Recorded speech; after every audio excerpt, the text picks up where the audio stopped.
So we are live with another Catalyst Talks. I'm Joseph Kopser, and I'm joined today by Wogbe Ofori. He is, as he says, a creative, an engineer, and what was the third one? An executive. An executive. Well, that's all that, an entrepreneur. Absolutely. And that's why I was so fascinated by your story. It was fantastic to meet you at the last Capital Factory event when we were doing epic office hours together. But first, how are you doing? How is the family? Doing well, thank you, and I appreciate you asking. It's interesting. As we were talking a little bit before, I have two small kids, 13-year-old in middle school and 9-year-old in fourth grade. And boy, it's a challenge, especially dealing with all of the mitigative actions related to COVID and how that affects the schools and them being here, having to manage all that. So I'm having to dig into all of my skills, both in terms of leadership and managing a distributed workforce, which is distributed amongst various floors of my house. So it's been interesting, but we're doing fine. We're healthy, and for sure, I don't think that there's anything to complain about. We will work through. Well, I'm happy to hear that. In this time and day and era, it's actually okay to not be okay. And I also like reminding folks that while you're having a bad day, it's okay to have that too. But it's good that you're having a good day today. So that's what we're doing on Catalyst Talks. I'm trying to find all the most fascinating people that I get to meet in my daily activities and then share their stories with other people, because I'm convinced people will be what they can see.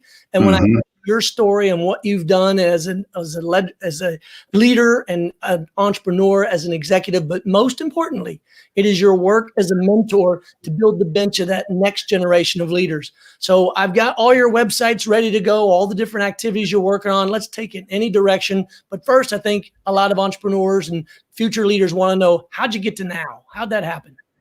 It's been a long and winding journey. And, I think one of the things that, if anything, I want to encourage people about is that journey should never end. I mean, I believe that any real entrepreneur, and the way I define an entrepreneur, is anybody who is more opportunity centric than risk averse. That's an entrepreneur in my mind, in my book.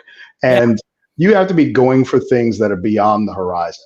When I was much younger, I had this idea that, I'm going to be a millionaire by 26. And I had all these ideas about what I was going to hit at a very, very early age. And I think that we have this weird story arc that we believe we should achieve, especially in the US, about, you got to get to a certain point of quote unquote success. And then after that, you kind of coast, and then you get to enjoy the rewards of all the work that you did before. And I don't think so. I think that you really need I completely agree.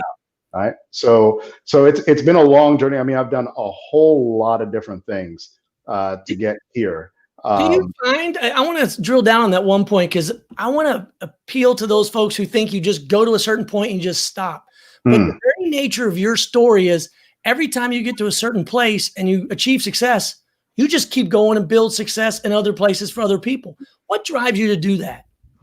I think because I realize that in order to be where I want to be, I have to create the environments that I want to be in, and also find the other people that I want to be working with, because you're always going to be working with teams. You're always going to be working and collaborating with people to help you get to where you want to go. And so it's called the proximity principle. You want to do something, go to the place and be near the people who are doing what you want to do. And sometimes as an entrepreneur, it's a little bit difficult to find them, right? Because they seem to sometimes be dispersed if we're not tuned to the right frequency. So one of my big things is, like I'm doing here in Houston, is terraforming. Build. Whether it's build a company that you want to run and that puts out a product or a service that you want to see out in the world that you think is going to delight people, or if you need to build an ecosystem that will support that company, that will support the products and the people working to build those products that are going to delight and surprise customers. So whatever it is you need to do, I think that usually if you're running into a challenge of, I don't see where that goes, you're going to have to build something. Right. Well, one definition of entrepreneurship I use is that entrepreneurs are people who fix problems rather than waiting for someone else to fix it for them. That's right. That's absolutely right. So I've got up on the screen your 360 Approach website. I'll bring up some of the other websites. Tell folks a little more about what you're doing with 360. Yeah, 360 Approach is my boutique advisory firm. We do advisory, which I just call to simplify what advisory means, helping people see around corners and think things through to make wise decisions to get stuff done. That's essentially what it boils down to, or what I think it needs to boil down to at the end of the day. And the key areas of focus are strategy and planning, organization and culture, operations and execution, product and design. And mostly I've been working with small to medium-sized businesses. So this will be businesses in the 10 million to say 250 million plus range in revenue. However, about a year and a half ago, almost 2 years ago now, I decided to make a pretty significant pivot to focus on startups. And now it's not that I have a lot of startups as advisory clients. They're not at the stage where they can actually pay for that. But that's where I got into, okay, listen, again, we have to terraform here. Here in Houston, we're having a renaissance of sorts in terms of innovation and entrepreneurship. And I decided I need to get involved in that because as the tide rises, it will rise all boats. And I hope to be one of those boats. Well, the fact that you're paying it forward is why I knew instantly when I met you that I had to have you on Catalyst Talks, because for those that don't know, we did an epic office hours together for the Latinx Summit at Capital Factory, and they paired two mentors in the room with one entrepreneur. And I sat back and learned and listened just as much from you as I hoped that the companies were when we were listening. Oh man, thank you. Likewise. Back to this ecosystem as you're building it out, how do people get involved? And what's the advantage now that we're not having to go to physical events, if you call that an advantage? What does that look like for entrepreneurs who are aspiring? I think that there is an advantage, at least temporarily, that we need to take advantage of. And that is that it's a lot easier to facilitate meeting up with people because you've eliminated some of the barriers regarding logistics. So you don't have to actually get in a car and plan all that time. And here in Houston, we got some traffic, so we have to actually a little bit. And so that becomes a consideration, right? But now you have a lot more opportunities to meet people. And one of the interesting things is that this whole crisis is putting this universal pressure on everybody. So everybody is now, I call it the Great Reset, because now everybody is sort of thinking, oh, now what? And it's really that entrepreneurial mindset that is being sought out to move things forward. So the entrepreneurs are the ones being looked to for, okay, so what do you think? Here, let's get into some creative problem solving.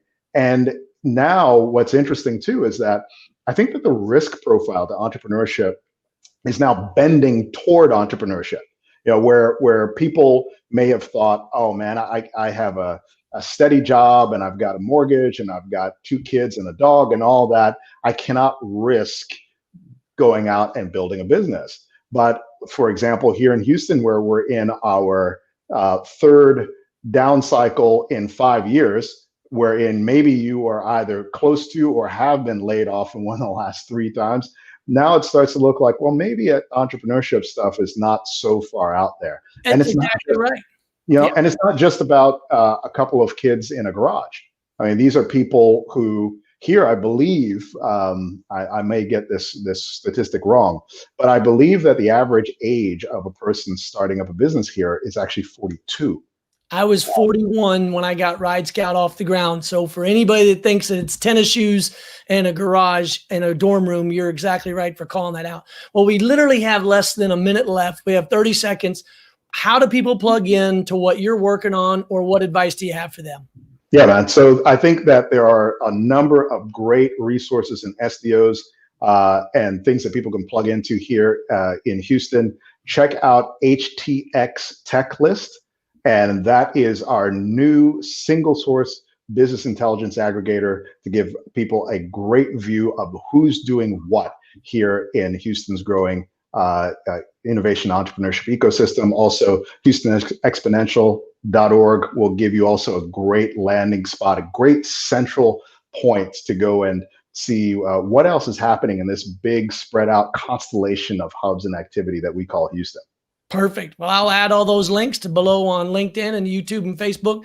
Thanks so much, Wogbe, for joining me. I appreciate it. And thanks for all you do. My pleasure.